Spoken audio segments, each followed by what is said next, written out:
손실급보 프로젝트 나만 믿고 따라와 2부 시작하겠습니다. 네. 오늘 김영일 전문가님, 최병훈 전문가님과 함께하고 있어요. 2부에서도 종목 진단은 계속해서 이어집니다. 여러분들 궁금하신 종목들, 또 속썩이는 종목들, 또 매수하고 싶으신 종목들 모두 다 올려주시면 되고요. 상담 필요하시다면 종목명, 매수가 비중 꼭 남겨주세요.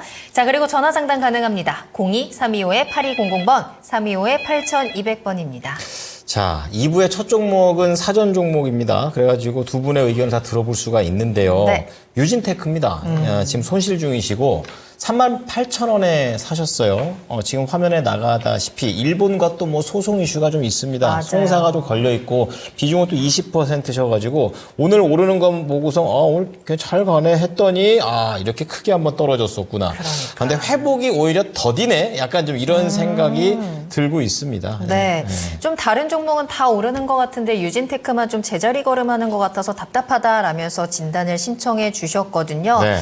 이제는 좀 가겠지라고 했는데 이제 말씀하신 소송 이슈가 터지면서 주가가 급락을 했고 그 이후로 좀 마음고생을 하고 계시다고 해요. 자, 그래도 지난주부터 조금씩 이제 반등의 기미가 올라오고 있습니다. 네. 목표가 4만 원 보고 있는데 이 반등 쭉 이어가면서 수익으로 빠져나올 수 있을지 질문 신청해 주셨네요. 네, 떨어지기 거의 직전에 바닥이 한 4만 원 느낌. 정말 타이밍이 안 좋았어. 이 충격만 좀 벗어나 보자 이런 느낌입니다.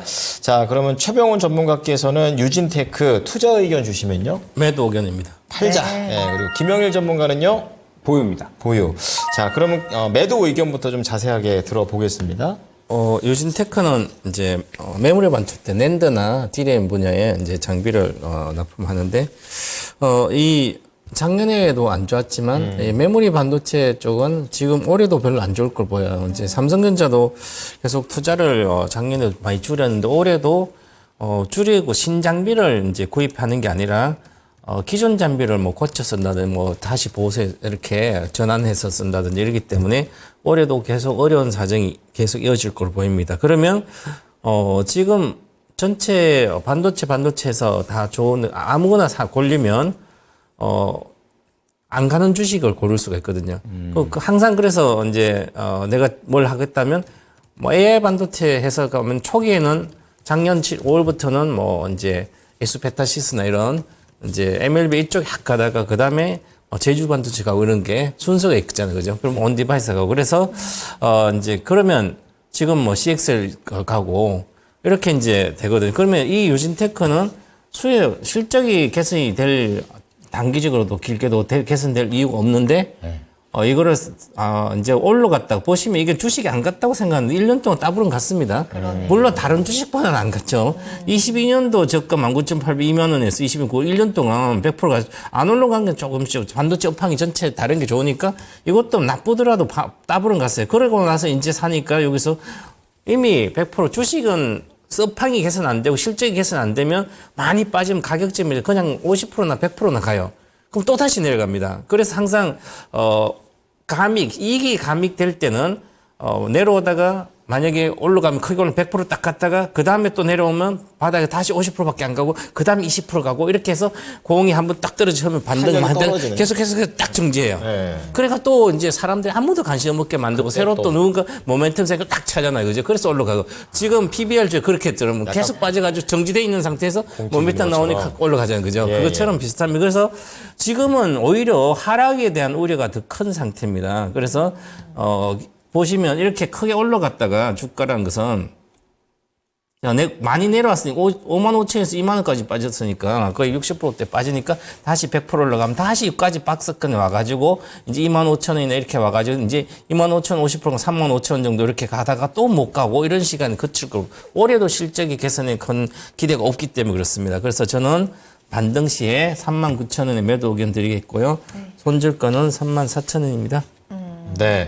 자, 최병훈 전문가께서는 매도 의견을 주셨습니다. 반대로 김영일 전문가는 좀 더 가져가자라는 관점인데요. 어떤 근거이신가요? 그러니까 저도 사실상 반등시 매도라고 생각을 해주시면 될 것 같아요. 비슷하군요. 네. 일단은 유진테크, 그러니까 이게 또 반도체가 가긴 가는데 잘 골라서 사셔야 돼요. 그러게요. 그러니까 지금 시장에서 가는 거는 뭐 CXL이나 뭐 HMM 이런 쪽이거든요. 성장성에 대한 키워드가 있는 쪽인데 유진테크는 그쪽과는 그렇게 이제 크게 관련이 없고 결론적으로 예전에 했던 네. 거. 네. 업황도 이제 좋아지면서 어느 정도 이제 유진테크가 관련해서 또 수주권들이 좀 나와 주어야 되는 건데 이번에 소송권에 휘말렸잖아요. 그러면서 우리가 생각을 해봐야 될 게 뭐 삼성이나 이제 SK 입장에서 장비를 좀 사다 써야 되는데 안 그래도 지금 이제 업황이 생각보다 개선 속도가 더뎌가지고 뭐 있던 장비를 재활용하겠다 이러고 있는데 이런 상황에서 장비를 구입을 할 건데 이 회사가 소송에 휘말렸다네? 그러면은 쓰기 싫을 것 같거든요. 그러니까 이런 것들도 고려를 해야 되고 업황 개선도 생각보다 좀 느리게 되고 있다라는 점도 고려를 해야 될 것 같습니다. 그렇기 때문에 일단 유진테크에 대한 이제 매력도는 지금 시장에서 그렇게 크지 않다 생각을 해주셔야 될 것 같고 문제는 소송이 이번 한 번으로 불확실성이 해소가 되면 괜찮아요. 그런데 이제 계속 진행이 될 거잖아요. 그러면 예, 소송에 대한 또 계속 불확실성이 유지가 되고 그러면서 이제 이야기 나올 때마다 또 왔다 갔다 해야 된다라는 뜻이 되거든요. 그렇기 때문에 지금 당장의 유진테크는 무언가 CXL이나 뭐 HBM 같은 이런 쪽에 대한 큰 기대감이 없는 상황에서 동시에 또 소송이라는 또 악재에 휘말렸다? 그러면 장기적으로 힘들 수밖에 없는 겁니다. 그렇기 때문에 저는 유진테크 같은 경우는 목표가 4만 원을 말씀을 주셨는데 지금 보게 되면 4만 원 근처가 딱 매물대 구간이기는 해요. 지금 이제 매수가가 3만 8천 원 구간이시기 때문에 그래도 조금은 수익 보고 팔자 이렇게 생각을 하시는 것 같은데 네. 저는 조금 더 반등 나오면 3만 8천 원 근처 구간 왔을 때에는 저는 파셔야 된다라고 생각을 합니다. 즉 이제 기회 왔을 때 그냥 팔아버리고 다른 종목으로 교체를 해야 된다라고 말씀을 드릴 수가 있을 것 같고 손절가는 일단은 32,000원 안내를 드리면서 유진테크가 일단 한번 이 고점에서 악재가 나오면서 하락을 했고 물량도 지금 상당히 크게 뱉어냈기 때문에 아마 이 소송이라는 악재 그다음에 확실하게 이 실적이 좀 끌어올려지기까지는 시간이 저는 길게 걸릴 수가 있다라고 생각을 하고 있거든요. 이 매물대를 뚫어주기가 상당히 저는 몇 개월 동안은 힘들 수 있다라고 생각을 하고 있어서 일단 반등이 나왔을 때는 웬만하면 정리하시는 게 좋을 것 같고 확실하게 조금 시장에서 주목받는 쪽을 잘 고르실 필요가 있을 것 같습니다. 네. 자, 유진테크와 관련해서 이제 두 분의 의견이 엇갈렸지만 사실 거의 같은 내용입니다. 예. 정리를 좀 해드릴게요. 최병훈 전문가께서는 투자 의견 매도, 그리고 김영일 전문가께서는 보유지만 반등 시 매도에 가까운 내용입니다. 그래서 최병훈 전문가가 목표가는 39,000원, 손절가 34,000원, 그리고 김영일 전문가는 이게 반도체이긴 한데 성장성을 가지고 있지 않다라는 관점, 거기에 소송이라는 긴 악재도 갖고 있기 때문에 목표가 38,000원, 그리고 손절가 32,000원 제시하셨습니다. 네, 자 그럼 나만 믿고 따라와 스피드 종목 진단 다시 한번 출발하도록 하겠습니다. 지금 채팅창 바로 들어오시면 되고요. 종목명, 매수가 비중, 또 매수 문의까지 남겨주시고 전화 상담 열려 있습니다. 02-325-8200번, 325-8200번 전화 주시기 바랍니다. 네. 자, 그러면 첫 번째로는 전화부터 한번 만나 뵙겠습니다. 네. 시청자님 안녕하십니까? 네, 안녕하세요. 네, 반갑습니다. 자, 잘 따라갈게요. 따라오십시오. 네. 역시 저는 이렇게 상냥하신 분들이 좋더라고요. 예. 자, 우리 시청자님 어떤 종목이 궁금하십니까? 하이브를 갖다가 21만 원에 사가지고요. 네. 7%로 갖고 있거든요. 언제 사셨어요? 아, 오늘 이, 2주 정도 되셨나요? 좀 저번에 샀는데 못 아. 팔았어요. 그러면 수익이 이제 좀 줄어든 그런 상황이 된 건가요? 네, 그렇죠. 아. 이익이 났다가 네. 조금 줄어들었어요. 그러게요. 그러면은 그 가격이 참 눈앞에서 아른거리시겠다. 좀 이런 생각이 들고. 오늘도 그래가지고 보니까 얼마에 팔아야 되나 걱정이에요. 네. 혹시 원하시는 목표가는 있으세요? 제가 글쎄요. 한 내가 25만 원 잡기는 했는데 아, 네. 알겠습니다. 자, 단기가 얼마고 네. 그거 좀 알았으면 좋겠어요. 알겠습니다. 그럼 나눠가지고 좀 말씀을 드려보겠습니다. 네. 자, 하이브는 최병훈 전문가 연결을 해 드릴 테니까 진단 받아보세요. 네. 네, 안녕하십니까 시청자님. 네, 안녕하세요. 네, 작년에 하이버 사서 좀 수익 보셨어요? 예, 그전에는 조금 했었어요. 아, 네. 그래서 이제, 과거에 21년도 40만 원 갔다가, 이게 10만 원대 초반까지 빠져가지고, 다시 30만 원 왔다가, 지금 내려왔다가 다시 반등 중인데, 이렇게 하면 시세는 지금 하이브가 방탄소년단 뭐 소수사니까 복귀만 기다리고 있는데 특별한 모멘텀적 상승 동력이 없는 상태잖아요. 그런데 이제 주가가 많이 빠졌다고 생각하는데 주가가 많이 빠진 것이 아니라 지금도 10만 원대 2년도 10월달 10만 원대인데 지금 20만 2배 이상 와 있잖아요. 그러면 이제 박스권이라는 거예요. 시간이 많이 필요합니다. 그래서 지금 엔터테인먼트주는 이것뿐만 아니라 YG 엔터테인먼트, JYP, SM 전부 다 작년 여름에 고점을 찍고 지금 다 조정받고 있습니다. 보시면 SM도 작년 여기 보면 8월달 고점 찍고 급락해 있죠. 그 다음에 YG 엔터테인먼트는 마찬가지로 작년 여기 7, 8월부터 해서 내려와 있잖아요.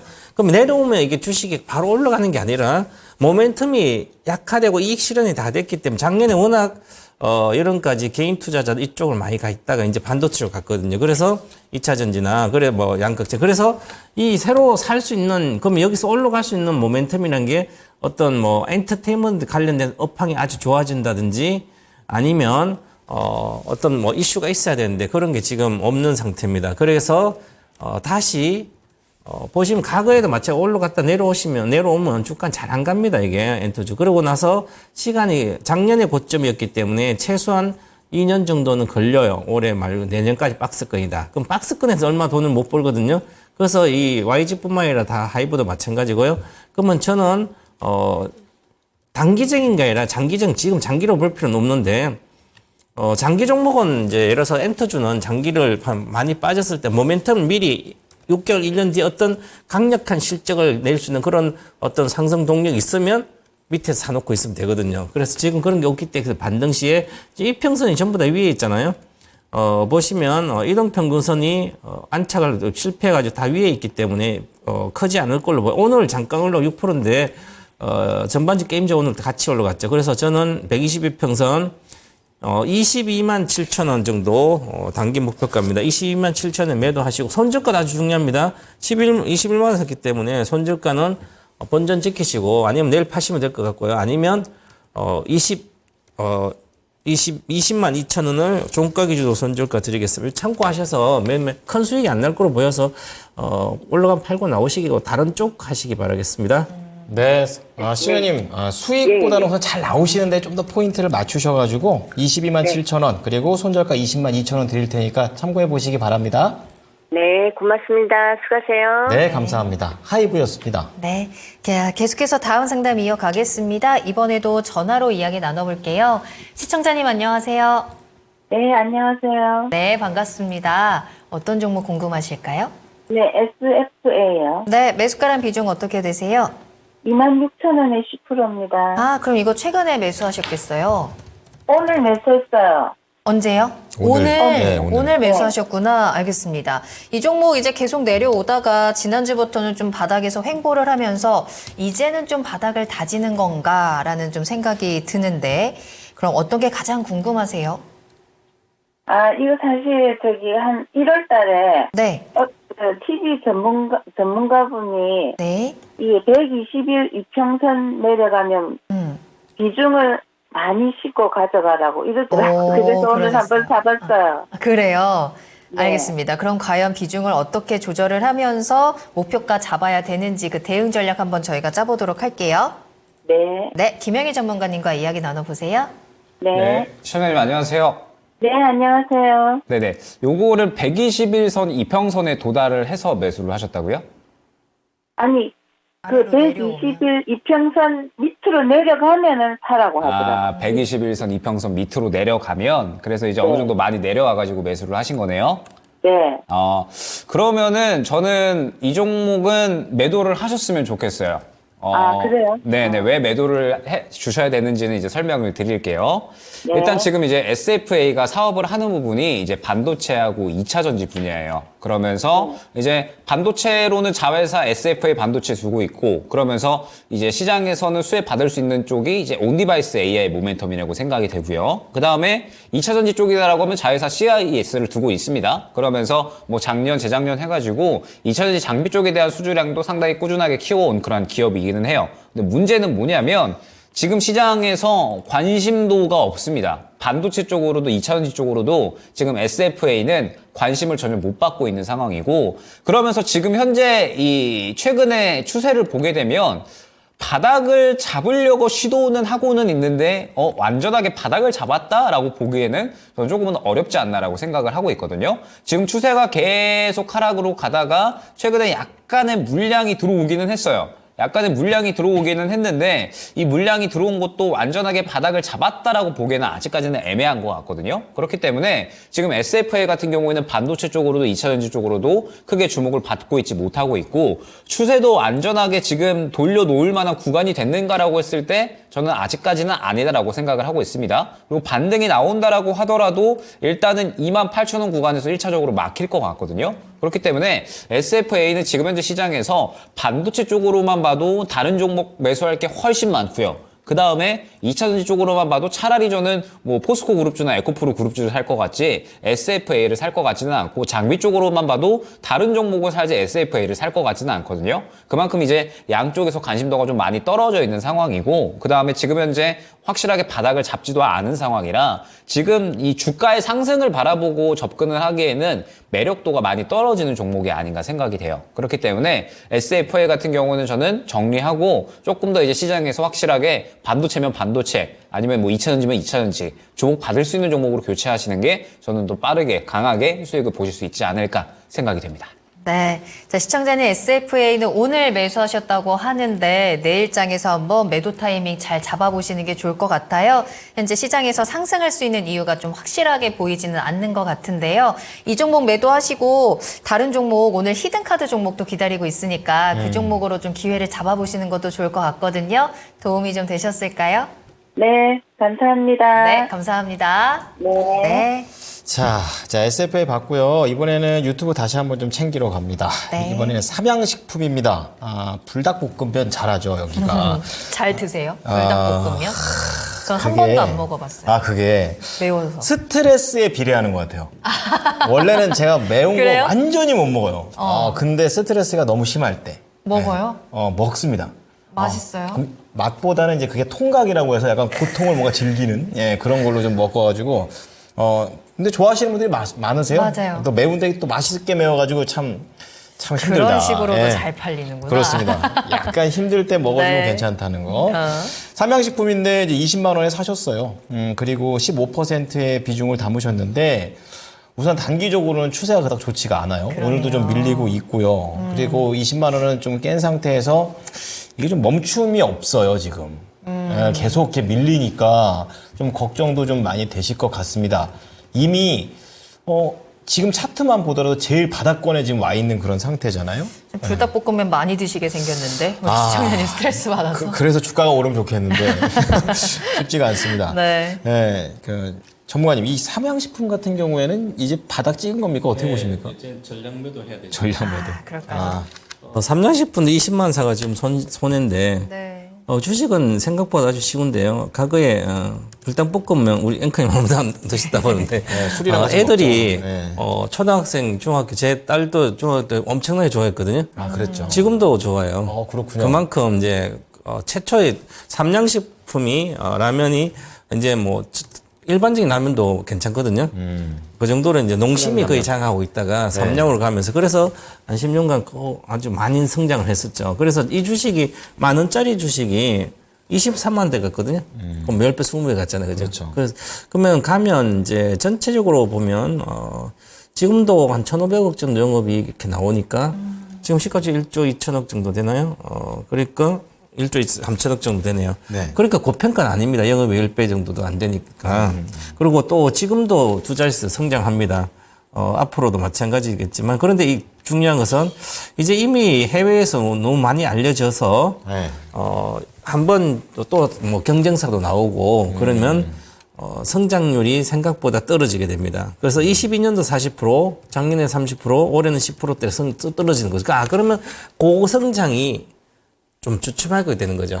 그래서. 그래 돈 된다는 그런데 그걸 비슷한 거 못 만들어요. 레시피만 같으면 되는데. 그렇죠. 식품이란 것은 거의 점유율이 거의 변하지 않거든요. 변하지 않는데 정말 새로운 신제품을 만들어서 글로벌 히트를 치면 완전히 딴 회사가 되는 거예요. 그러면 주식이 많이 가는데 이제는 30% 성장해서 두자 20% 성장해서 10%대 오니까 이제는 그냥 평이한 겁니다. 그럼 이것도 이제 하려면 뭐 새로운 또 게 새로운 걸 필요하네. 해놓더라도 또 쉽지가 않거든요. 그렇군요. 그래서 이게 그러면 지금부터 모멘텀이 약해지기 때문에 네.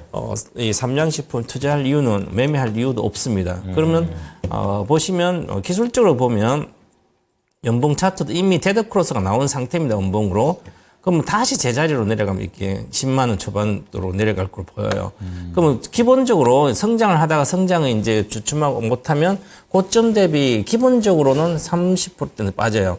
그럼 30% 빠지면 이것은 16만 원 정도까지 내려와야 되는데 만약에 실적이 시즌에 예상보다 안 나온다면 반타작 납니다.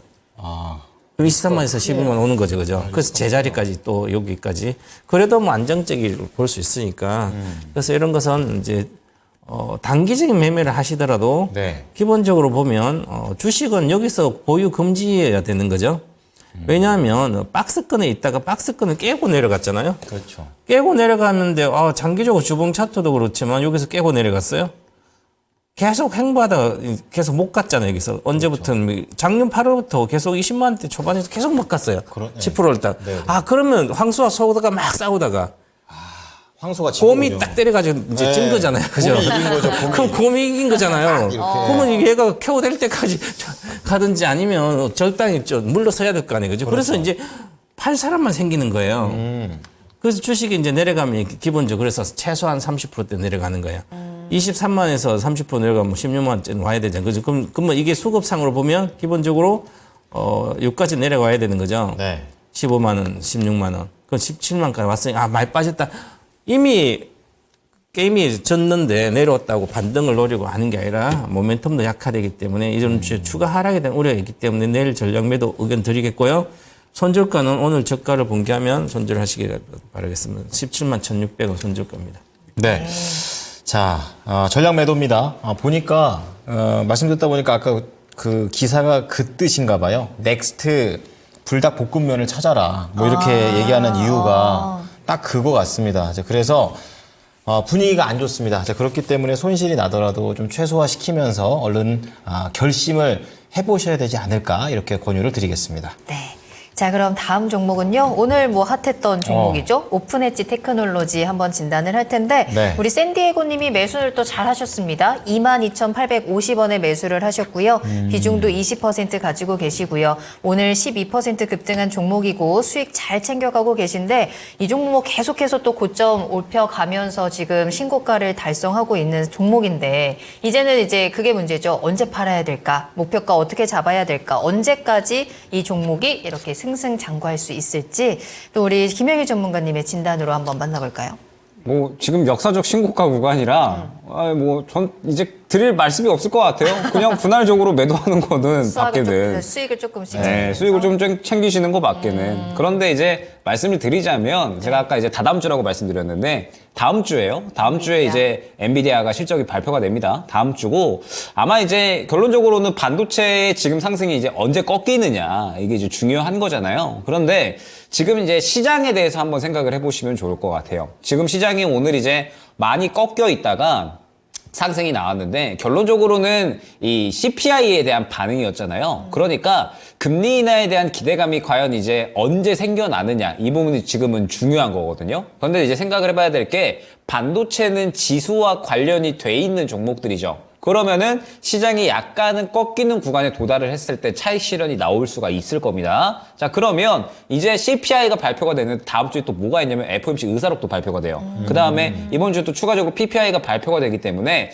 일단 오늘은 우리 시장이 워낙에 또 과매도권이어서 뭐 이 부분에 대해서 크게 반응하지 않고 올라가기는 했지만 FOMC 의사록까지 나온다라고 했을 때 또 살짝 꺾일 수가 있거든요. 그렇기 때문에 오픈엣지 테크놀로지 같은 경우에는 일단은 일정에 대한 부분을 한번 참고를 해보시면서 진행을 해보시면 좋을 것 같습니다. 시간으로 올라가서 이제 아마 추가적인 상승으로 시작을 할 거고 또 오늘 워낙에 또 힘이 좋았기 때문에 아마 추가 상승이 나오기는 할 텐데 반도체가 지금처럼 계속 가기에는 힘든 거거든요. 그렇기 때문에 일단 다가오는 일정들 당장 이번 주에 PPI 또 발표가 되고요. 다음 주에 FOMC 의사록이랑 엔비디아 실적 발표까지 있습니다. 그렇기 때문에 또 이 일정에 따라서 시장의 반응이 어떻게 나올지 모르고 이제 시장이 그 부분에 대해서 긍정적으로 반응을 할 수도 있지만 꺾일 수도 있기 때문에 혹시나 또 이제 꺾인다라고 하면 역시나 또 가장 크게 올라갔었던 종목군들에서 차익 실현이 나올 수가 있으니까 이 부분을 참고하셔서 뭐 분할로 기분 좋게 차익 실현하시면 되지 않을까 생각이 됩니다. 네. 상승을 즐기시되 금리에 대한 이 변수에 대한 준비는 필요해 보입니다. 수익을 조금씩 미리미리 챙기시면서 보유 전략으로 전달해 드렸습니다. 네, 다음은 최근에 이제 거의 반응이 없습니다. 예, 반응이 없는 EV 첨단 소재 보도록 하겠는데요. 사셨던 가격이 5,615원이나 됩니다. 최근에 주봉까지 가서 보면은 작년 4월쯤에 한번 장중에 엄청나게 윗꼬리를 달았었는데 이때 한 17,700원까지 갔었어요. 이제 그 다음부터는 아주 길게 계속 낮게 차트 횡보를. 너무 답답해요. 와, 이거 왜 저래요? 근데 비중도 많으세요. 왜 이렇게- 30%신데 그래요? 여기에서 이분께서는 좀 낮다고 생각하신 건지 추가 매수라는 카드를 좀 생각하시는 것 같습니다. 와. 뭐 리튬이나 또 2차전지 이쪽이어가지고 이게 추가 매수 해도 되는 한 방에 건가? 있을까? 예, 이런 생각 드는데 네. 여쭤보도록 하죠. 최병원 전문가님, EV 첨단 소재 어떻게 보십니까? 네, 우리가 이제, 그때 2차 전지 전고체 배터리 관련돼서 좋다고 그래 아마 사셨을 거예요. 네.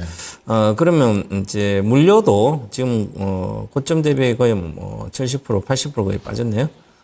그런데 물류도 가지고 있어서 본전 회복하고 다시 두세 배를 수익이 날 수 있으면 가져가도 반타자도 가져가도 네, 되는 거죠. 네. 그러려면 믿을 수 있는 회사를 가야 되는 거죠. 네. 그래서 제가 이제 장기전 그룹주를 가라거든요. 그룹주들이라는 것은 뭐 예를 들어서 우리 뭐 재벌 그룹들은 네. 관련된 기업들은 임직원 능력 좋잖아요. 중소기업보다는 자금력 좋잖아요. 네. 그리고 역경이면 그 역경 이길 수 있는 능력을 갖췄잖아요. 그렇기 때문에 그런 걸 장기 투자하는 거예요. 막 5년, 10년 들고 가도. 풍파가 있어도. 근데 네. 중소형 회사들은 위기가 오면 그걸 극복을 못하는 데가 많고 역경이 오면 극복을 못하고 임직원 능력도 없고 돈도 없지. 그러니까 이게 쉬운 게 아니에요. 그죠? 그러면 기본적인 체력, 즉 내가 새로운 사업을 전고체 배터리를 하면 이 회사는 EV 첨단 소재는 연성 회로 기판, 인쇄로 기판 연성 회로 있잖아요. 요거 뭐 디스플레이 이런 데 넣는 회사인데 네, 네. 본업이 지금 망하고 있는데 망하는 뭐 좀 너무 심한가요? 망하고 있는데 다른 사업을 하려면 돈이 어디 있냐고 그죠? 적자가 계속 나는데. 그렇죠. 예. 그래서 이 생각을 큰 생각을 주식을 이렇게 해야만 결국은 내가 보유해서 손절 안 해도 되는 거죠. 만약에 내려가도 그렇게. 근데 이렇게 EV 첨단소에서 과거에 이렇게 주가만 올라간다고 이게 다 정당화되진 않아요. 그러면 매매하신 분들은 이렇게 올라갔을 때 2023년도 작년에 막 하면 이제 전고체 배터리 올라가니까 야, 그럼 저기 얼마짜리 여기가 1,000원짜리가 10배가 가버렸죠. 2023년도 3월 2,700원짜리 만치 10배 가니까 10배가가 1년 만에 나온 거예요.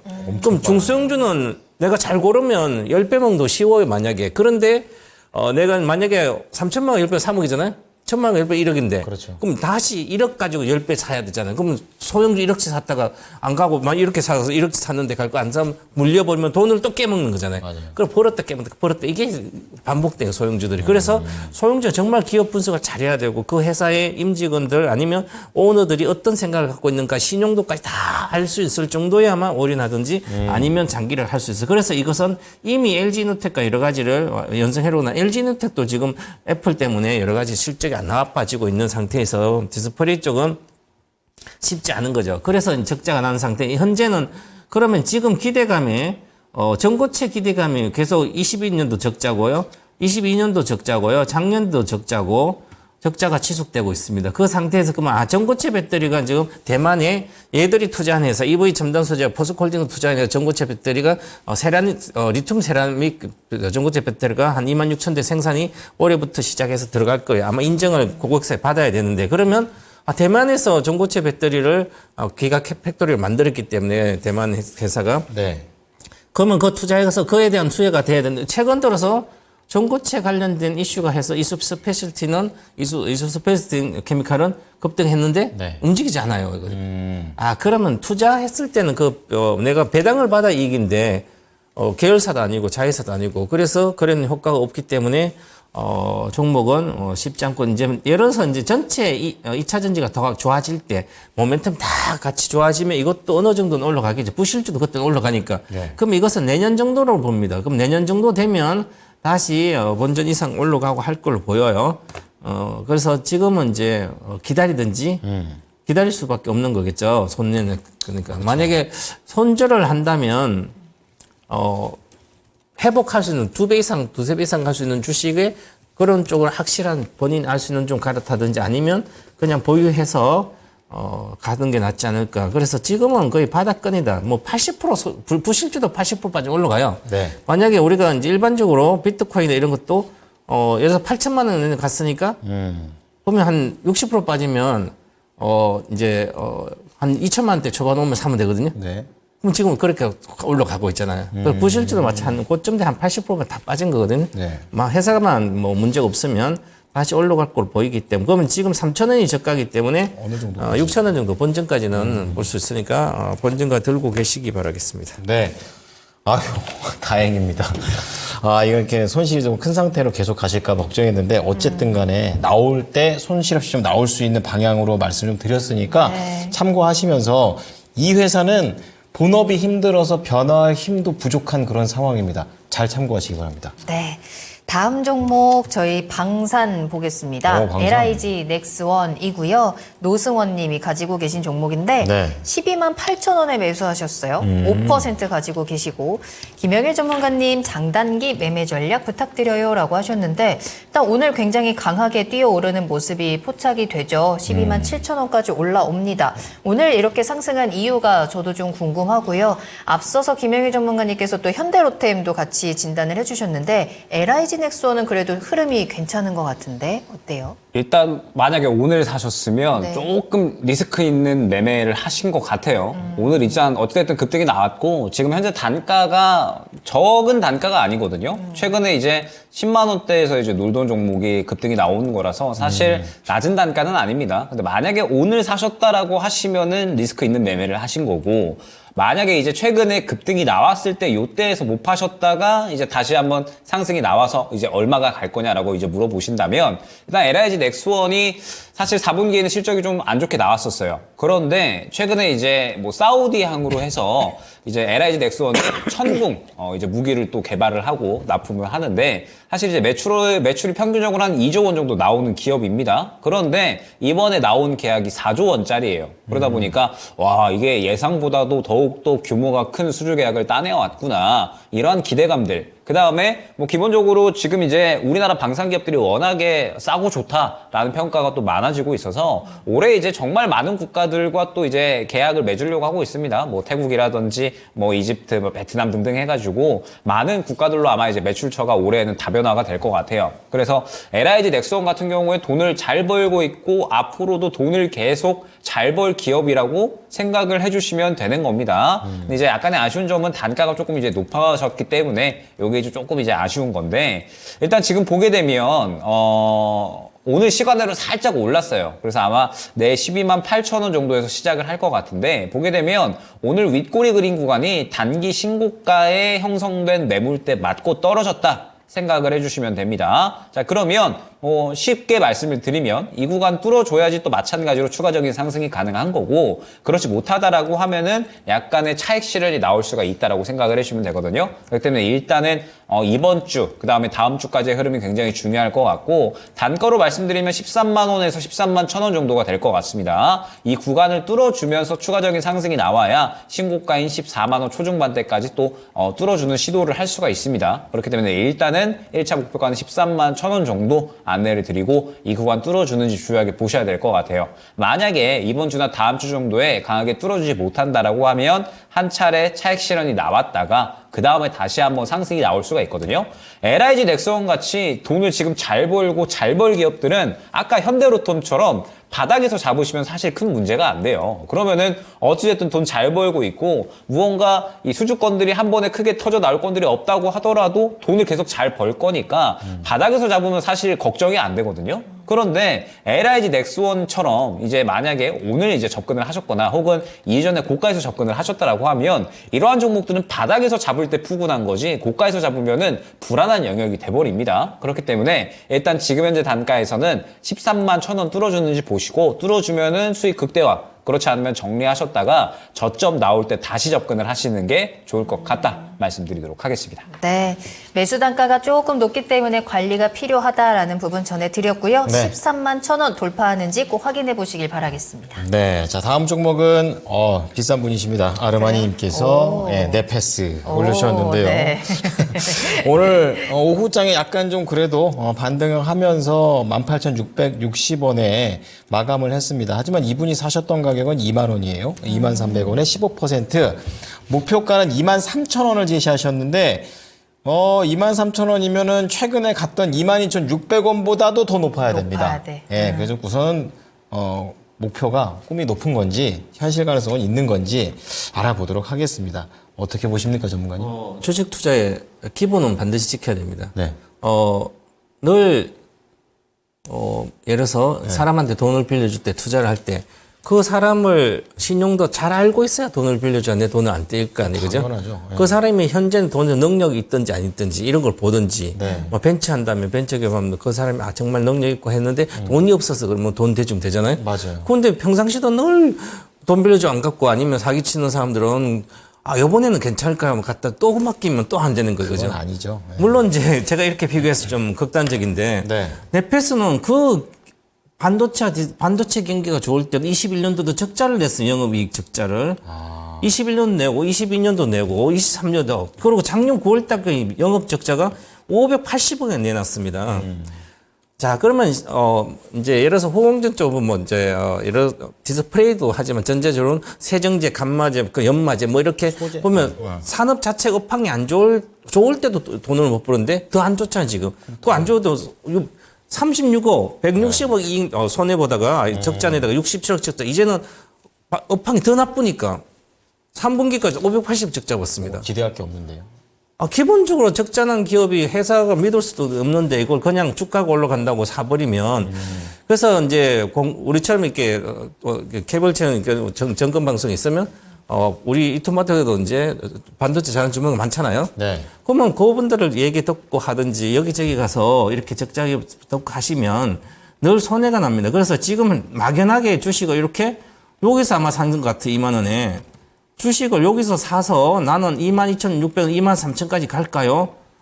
기대사항으로 주식을 돈을 버는 내 기대로 한 게 아니라 능력으로 돈을 버는 거죠. 아니면 정말 바닥에 사서 업황을 기다리든지 네. 그러면 지금 보시면 적자 기업이었는데 볼 것도 없습니다. 물론 기술적인 주식은 적자라고 뭐 계속 빠지고 올라가는 거 이런 건 아니지만 그러더라도 기본은 지켜야 되는 거죠. 그럼 주식을 만약 단기 매매하고 나오더라도 이 주식은 하루 가고 안 가잖아요. 그죠? 그러면 하루 치면 뭐 초기에 칠 때는 잘 모르겠지만 그럼 두 번째도 마찬가지로 고점 돌파할 때 그냥 딱 잡고 빨리 하고 원봉전 나오면 됩니다. 하루 가고 안 가잖아. 하루 가고 안 갑니다. 그죠? 그러니까 적자 기업이니까 겁나니까 사람들이 종가까지 한 근처 팔든지 받는 빨리 나오는 거죠. 네. 만약에 계속 적자 나는 기업이 쉽지 않잖아요. 그래서 저는 기술적으로 마찬가지지만 2만 원, 2만 100원, 2만 원 목표가 드리겠습니다. 2만 가면 팔고 나오시고 손절가도 드리겠습니다. 적자 기업이라서 손절가는 최근의 저가인 17,500원을 손절가 드리고 앞으로는 몇 년 동안 적자난 기업은 업황이 나쁘면 더 답니다. 그죠? 그래서 꼭 회사를 재무제표를 보든지 아니면 믿을 수 있는 전문가 얘기를 듣고 하든지 둘 중에 하나를 선택해서 하시기 바랍니다. 네. 자, 네페스. 이제 실적 체크는 기본이다. 이렇게 얘기를 해주셨고, 저희 전문가들께서도 이렇게 트렌디한 종목을 선택을 하더라도 항상 그 실적이라든지 이런 펀더멘탈적인 부분, 이런 부분도 좀 체크하시기 때문에 여러분들 같이 가져가셨으면 좋겠어요. 네. 목표가는 2만원. 손절가 17,500원을 제시를 해드리겠습니다. 네. 자, 종목 상담은 여기까지 진행을 하고요. 지금 해외 증시 잠깐 체크해드리겠습니다. 어제 이제 미국에서 CPI가 나오면서 전반적으로 국내도 그렇고 미국도 그렇고 유럽도 그렇고 다 밀렸죠. 이제 그러다가 다시 한 반등을 주고 있는데 유럽에서는 오히려 이 소비자 물가가 조금 긍정적으로 좀 물가가 좀 잡혔다라는 쪽으로 영국에서 나왔어요. 이제 그래가지고 지금 영국이 거의 한 1%대의 상승세를 유지하고 있고 나머지 뭐 주요 국가인 프랑스나 독일도 한 0.5%를 전후한 상승세가 이어지고 있고요. 네. 지금 미국 증시 선물 시장을 보면은 다우하고 그리고 나스닥 선물 거의 뭐 비슷하게 나쁘지 0.5, 않네요. 예, 네. 0.5에서 0.6 정도 상승하고 있기 때문에 어제 하락만큼 그만큼 메꾸는 건 아니지만 어쨌든 반등의 신호가 현재 나오고 있다라는 점 말씀드리겠습니다. 자, 그럼 우리도 내일 빨간 장을 좀 기대를 해보면서 네. 히든 카드 만나러 가보시죠.